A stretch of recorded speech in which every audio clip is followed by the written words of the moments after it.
ആസനങ്ങൾ പലവിധമാണ്.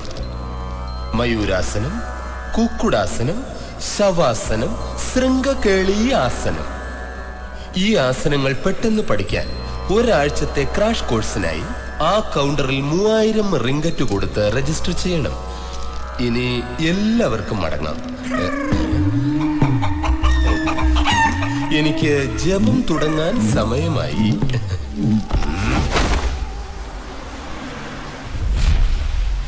ശിഷ്യരെല്ലാരും പോയല്ലോ? പോയി ഗുരു. ഇനി കാലെടുത്തോ. കാലെടുത്ത് മാറ്റടാ തെണ്ടി. ആൾക്കാര് കടന്നതിന് മുമ്പ് കയറി പോടാ. സ്വാമി ഇന്ന് വിഗ്രഹങ്ങൾ ഛർദ്ദിക്കുമെന്ന് പറഞ്ഞിട്ട് എന്തായി? ഓരോരോ സ്വാമികൾ ഛർദ്ദിക്കുമ്പോൾ കൊതിയാകുന്നു. ഞാൻ ഛർദ്ദിച്ചിട്ട് ഇതുവരെ മഞ്ഞപ്പാലും പയറും മുളകിന്റെ കൊത്തും കറിവേപ്പിലയും മാത്രമേ ഞാൻ കണ്ടിട്ടുള്ളൂ. ഈ സ്വാമിമാരൊക്കെ എങ്ങനെ ഛർദ്ദിച്ചിടുന്നോ എന്തോ വിഗ്രഹങ്ങൾ. സ്വാമി ഇന്ന് വിഴുങ്ങാനുള്ള വിഗ്രഹം കൊണ്ടുപോടാ നിന്റെ വിഗ്രഹം. ഇന്നലെ വിഴുങ്ങിയ മുരുകനും ഗണപതി ഇപ്പോഴും എന്റെ വയറ്റിനകത്തുനിന്ന് പോയിട്ടില്ല. വയറ്റിന്ന് വേണ്ട, വേറെ ഏതെങ്കിലും വഴിയിൽ കൂടെ ഒന്ന് പുറത്തോട്ട് പോയാൽ മതിയായിരുന്നു. ഓ എന്തൊരു വിമ്മിഷ്ട.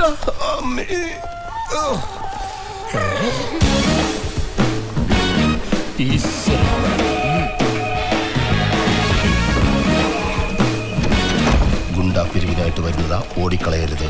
ഓം ശാന്തി ശാന്തി. എന്താ ഉണ്ണികളെ? ഈ ഏരിയയിൽ എല്ലാവർക്കും ഹഫ്ത തരാമെങ്കിൽ നിനക്ക് മാത്രം എന്താ ഒരു മടി? ഉണ്ണി, നീ 2 തെറ്റുകൾ ഇപ്പൊ നമ്മോട് ചെയ്തു. ആദ്യം നീ എന്ന് നമ്മെ അഭിസംബോധന ചെയ്തു. 2 എന്റെ മൃദുഖണ്ഡത്തിൽ കയറി പിടിച്ചു. ദൈവം നിന്നോട് ക്ഷമിക്കട്ടെ. പിന്നെ ഗുണ്ടാ പിരിവ് ഞാൻ ഈശ്വരൻ പറയുന്ന മാത്രമേ ചെയ്യുകയുള്ളൂ. ഈശ്വരൻ എന്നോട് പറഞ്ഞിട്ടില്ല ഗുണ്ടാ പിരിവ് ആർക്കും കൊടുക്കാൻ. അതുകൊണ്ട് ഞാൻ തരില്ല. പിന്നെ ഭീഷണിയുടെ സ്വരം അതെന്നോട് വേണ്ട. ഈ രാജ്യത്തെ രാജകുമാരൻ മുതൽ പിച്ചക്കാരൻ വരെ എന്റെ ശിഷ്യന്മാരാ. എന്നെ തൊട്ടാൽ ഈ കോലാലംപൂരി എരിയും.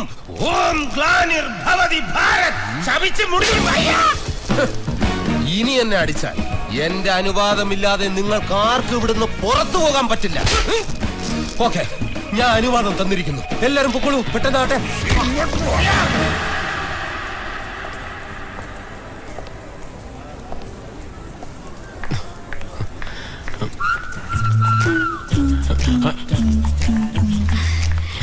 സോറി, കുറച്ചു നേരം ട്രാഫിക്കിൽ പെട്ടു. എനിക്കൊരു പ്രത്യേക കാര്യം റോഷനോട് പറയാനുണ്ടായിരുന്നു.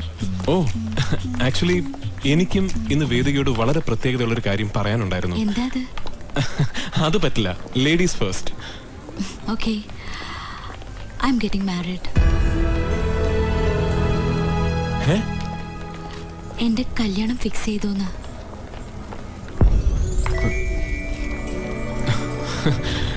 ഓ, കൺഗ്രാറ്റ്സ്. ആരാ വരൻ? പൃഥ്വിരാജ്. ആ സിനിമ നടനാ? അയ്യോ, അയാളല്ല, പൃഥ്വിരാജ് മേനൻ. ഓ, എന്ത് ചെയ്യുന്നു? സോറി, അതൊന്നും എനിക്കറിയില്ല. എല്ലാം അച്ഛനാ തീരുമാനിക്കുന്നത്. എന്റെ കല്യാണത്തെ കുറിച്ച് അച്ഛന് കുറച്ച് നിർബന്ധങ്ങളുണ്ട്. കുടുംബം വളരെ നിർബന്ധമാണ്. പയ്യന്റെ കുടുംബം മുഴുവൻ എനിക്കറിയണം. അതിൽ ഒരാൾ പോലും പോലീസ് കേസിൽ പെട്ട ആളാവാൻ പാടില്ല. I don't want even A single fraud in the family. മാത്രമല്ല, എല്ലാ ബന്ധുക്കളുടെയും സ്റ്റാറ്റസ്, ജോലി, മര്യാദ ഇതെല്ലാം ഉള്ള ഒരു കുടുംബത്തിൽ പിറന്ന ചെറുക്കനെ മാത്രമേ വേദിക വിവാഹം ചെയ്യൂ. അതിനുശേഷം ഗുരു പറയും ബാക്കി കാര്യങ്ങളെല്ലാം. ഏത് ഗുരു? രാജഗുരു, മഹാഋഷി, വശ്യവചസ്. ആ ജോത്സ്യം പറഞ്ഞാലേ അച്ഛൻ എന്തു ചെയ്യൂ. ഒരു പേപ്പർ സൈൻ ചെയ്യണമെങ്കിൽ പോലും അയാളെ പറയണം. പക്ഷെ എനിക്ക് അയാളെ കണ്ടൂടാ. റോഷൻ, ഞാൻ പോകുന്നു. പക്ഷെ അതിനു മുൻപ് എനിക്ക് ഒരു കാര്യം കൂടി പറയണ്ടായിരുന്നു. കുറെ നാളായി പറയണമെന്ന് വിചാരിക്കുന്നു. എന്താ വേദിക? എനിക്ക് സ്വന്തമായി തീരുമാനം എടുക്കാൻ കഴിയുമായിരുന്നെങ്കിൽ ഞാൻ റോഷനെ മാത്രമേ വിവാഹം കഴിക്കുള്ളായിരുന്നു. I like you a lot. Bye.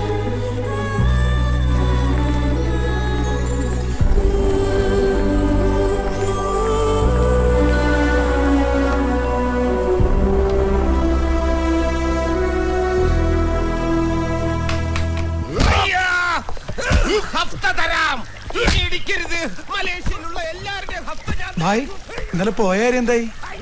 അത് അത് നടക്കില്ല പ്ലീഡെ. അത് നമുക്കങ്ങ് മറന്നേക്കാം. ഭായ് വേദികയുടെ മാരേജ് ഫിക്സ് ചെയ്ത് കഴിഞ്ഞു. അവർക്ക് കുടുംബം, സ്റ്റാറ്റസ്, മര്യാദ ഇതൊക്കെയാണ് പ്രധാനം. മാത്രമല്ല, ഇനി ഇതൊക്കെ ശരിയായാൽ തന്നെ ആ കുട്ടിയുടെ അച്ഛൻ ഏതോ ഒരു ജോത്സ്യൻ പറയുന്ന പോലെ കാര്യങ്ങളൊക്കെ ചെയ്യൂ അത്ര. ഏത് ജോത്സ്യൻ ഭായ്? അയാളുടെ പേര് രാജഗുരു മഹാഋഷി വശ്യവചസ്. ഭായ്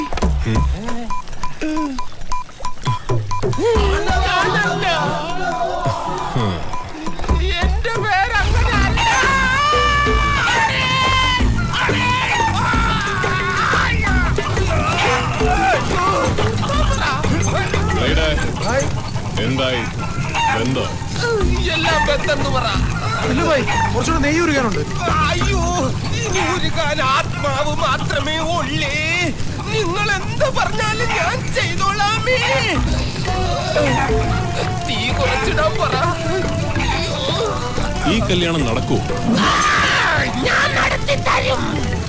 എന്റെ ബാക്ക്ഗ്രൗണ്ട് അത്ര ശരിയല്ല. എന്റെ ബാക്ക്ഗ്രൗണ്ട് പൊള്ളി പപ്പടമായി. എല്ലാം ഞാൻ നടത്തി തരാം. വേദികയുടെ അച്ഛന് കുടുംബം, സ്റ്റാറ്റസ് ഒക്കെയാണ് പ്രധാനം. അയാളെ പോകാൻ പറ. എല്ലാ റിസ്കും ഞാൻ എടുത്തോളാം. എന്നെ ഒന്ന് വെറുതെ വിട്ടാ മതിയേ. ശരി, നിനക്ക് ഞാൻ 24 മണിക്കൂർ സമയം തരും. അതിനുള്ളിൽ ഈ പറയുന്ന പോലെ എല്ലാം ശരിയാക്കിയില്ലെങ്കിൽ പിന്നെ തന്തൂരി ആയിരിക്കില്ല, ഞാൻ എണ്ണയിലിട്ട് പൊരിക്കും. ഇനി ഇത് പൊരിക്കണ്ട, എടുത്ത് തിന്നാ മതി.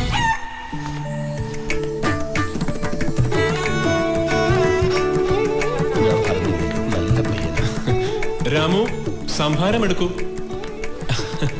ചായയും കാപ്പിയും ഇവിടെ ശീലമില്ല, അതുകൊണ്ടാ. ഗുരു വേണ്ട, ഇന്നലെ കാലി പിടിച്ചില്ല, അത് മതി. ഇരിക്കൂ. Thank you. ഇരിക്കല്ലേ. സാധാരണ ഞാൻ പയ്യനെ കണ്ട് കാര്യങ്ങൾ സംസാരിക്കാറില്ല. എനിക്ക് കുടുംബവും ജാതകവുമാണ് പ്രധാനം. പിന്നെ ഗുരു പറഞ്ഞ സ്ഥിതിക്ക് ഞാൻ വന്നേ ഉള്ളൂ. എവിടെയാ റോഷന്റെ കുടുംബം? അങ്ങ് തിരുവനന്തപുരത്ത്. ഈ റോഷന്റെ കുടുംബ ഭാഗം വെച്ചാണ് പത്മനാഭസ്വാമി ക്ഷേത്രം പണിഞ്ഞു വെച്ചേക്കുന്നത്. അതിനടുത്തുള്ള കൊട്ടാര, അമ്മ വീട്, തട്ടുകട എല്ലാം റോഷന്റെ കുടുംബക്കാരുടെയാ. ആ മർഡർ കേസ് നമ്മൾ ജയിച്ചു. 2 കോടി കൊടുത്ത് ഒരു കള്ളസാക്ഷിയെ വെച്ച് വാദിച്ചു. Case clean. പക്ഷെ ഭായിക്ക് അറസ്റ്റ് വാറണ്ട് ഉണ്ടാവും. ആ സെക്യൂരിറ്റി ഗാർഡിന്റെ കാല് വെട്ടിയ കേസിൽ അതൊക്കെ നമുക്ക് ഊരിയെടുക്കാം. ഞാനല്ലേ നിൽക്കുന്നത്. എല്ലാം തീർന്നു. ഇപ്രാവശ്യം അവസാനത്തെ ഡയലോഗ് തെറ്റിച്ചു. സെക്യൂരിറ്റി ഗാർഡിന്റെ കാല് വെട്ടിയ കേസല്ല, കൈ വെട്ടിയ കേസ്. ഇന്ന് രാത്രിയാണ് നാടകം. ഇനിയും ഡയലോഗ് തെറ്റിച്ചാ വേറെ ആളെ വെക്കുന്നില്ലേ? എനിക്ക് ഈ നാടകത്തിലെ ലേശം കമ്പമുണ്ട്. അത്യാവശ്യം ചെറിയ നാടകങ്ങൾ എഴുതി സംവിധാനം ചെയ്യാറുമുണ്ട്. ഇതിപ്പോ 5ാമത്തെ പ്രാവശ്യം ഇയാളെന്ന് ഡയലോഗ് തെറ്റിക്കുന്നത്. എന്താ ചെയ്യാ, പാവം പ്രൊഫഷണൽ ആർട്ടിസ്റ്റ് അല്ല. ഓഹോ, അപ്പൊ നാടകത്തിന്റെ റിഹേഴ്സൽ ആയിരുന്നു. ഞാനും വിചാരിച്ചു ഭായി എന്തായി മുണ്ടും മറ്റും കൊടുത്തോണ്ട്. ഓക്കെ, നടക്കട്ടെ. റിഹേഴ്സൽ കുറച്ച് കഴിഞ്ഞേ ഉള്ളൂ. ഇയാൾ വന്ന് ഡയലോഗ് പ്രാക്ടീസ് ചെയ്തേ. ഒരു നാടകോടും ഞാനും ഈ നാടകത്തിലുണ്ട്. ആണോ? തുടക്കം മുതൽ ഒടുക്കം വരെ നിർത്തി പൊരിക്കുന്ന ഒരു സാധു മനുഷ്യന്റെ സീനിൽ. അപ്പൊ അങ്കിൾ, കാര്യത്തിലേക്ക് വരാലോ. നാളെ ഞാൻ ഗുരുവിനെയും കൂട്ടി നാട്ടിലേക്ക് പോവാ. കൊല്ലാനായിരിക്കും. ബന്ധുക്കളെ എല്ലാരെയും ഞാൻ ഗുരുവിന് പരിചയപ്പെടുത്തി കൊടുക്കാം. കാര്യങ്ങളൊക്കെ ഗുരുവിന് ബോധ്യമായ പിന്നെ എല്ലാം അങ്കിള് തീരുമാനിച്ചോളൂ. ഫൈൻ, എനിക്ക് സമ്മതമാണ്. ഗുരു കൂടെ വന്ന് എല്ലാം മനസ്സിലാക്കട്ടെ. ഗുരു 1 മിനിറ്റ്.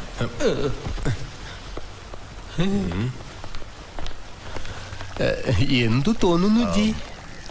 എനിക്കൊരു 70% ഓക്കെയാണ്. പയ്യനും നല്ല തറവാടിത്തം ഉണ്ട്. ഇനി ഞാൻ ഗുരുവിനെ ഏൽപ്പിക്കുന്നു. റോഷൻ അങ്കിൾ, എന്നാ ഞാൻ വരട്ടെ. കാര്യങ്ങളെല്ലാം ഗുരുവിനെ അറിയിക്കും. ശരി അങ്കിൾ, ഈശ്വരൻ അനുഗ്രഹിക്കട്ടെ. എന്നാ പിന്നെ ഞാൻ എന്റെ കൂടെ നാളെ കേരളത്തിലേക്ക് വരുന്നു. അതിന് ഞാൻ എന്തിനാ കൂടെ വരുന്നത്? നീ അവിടെ വന്ന് കാര്യങ്ങളൊക്കെ ഓക്കെ ആണെന്ന് പറഞ്ഞാലല്ലേ അങ്ങേർക്ക് വിശ്വാസം വരൂ. അതിനെനിക്ക് കേരളത്തിലോട്ട് വരാനുള്ള പാസ്പോർട്ട് ഇല്ല. പിന്നെ നീ എങ്ങനെ മലേഷ്യയിലെത്തി? അതെനിക്ക് സിദ്ധി കിട്ടി. ഞാൻ കടൽ വഴി നടന്നു വന്നു. അങ്ങനെയല്ലേ ഞാൻ സ്വാമിയായത്. പിന്നെ കാര്യങ്ങളൊക്കെ എളുപ്പമായല്ലോ. അതുപോലെ അങ്ങ് തിരിച്ചു നടന്നാ മതി. അയ്യോ, പക്ഷെ എനിക്ക് പണ്ടത്തെ പോലെ ഇപ്പൊ സിദ്ധിയില്ല. എന്തോ കുറച്ച് നടക്കുമ്പോ ഇടയ്ക്ക് വെച്ച് മുങ്ങിപ്പോവും. മുങ്ങുന്നവരക്ക് നീ നടക്കും. അവിടുന്ന് ഞാൻ പൊക്കിയെടുത്തോളാം. അല്ല എന്ന് പറഞ്ഞ എന്റെ ജീവിതം പട്ടിണക്കി.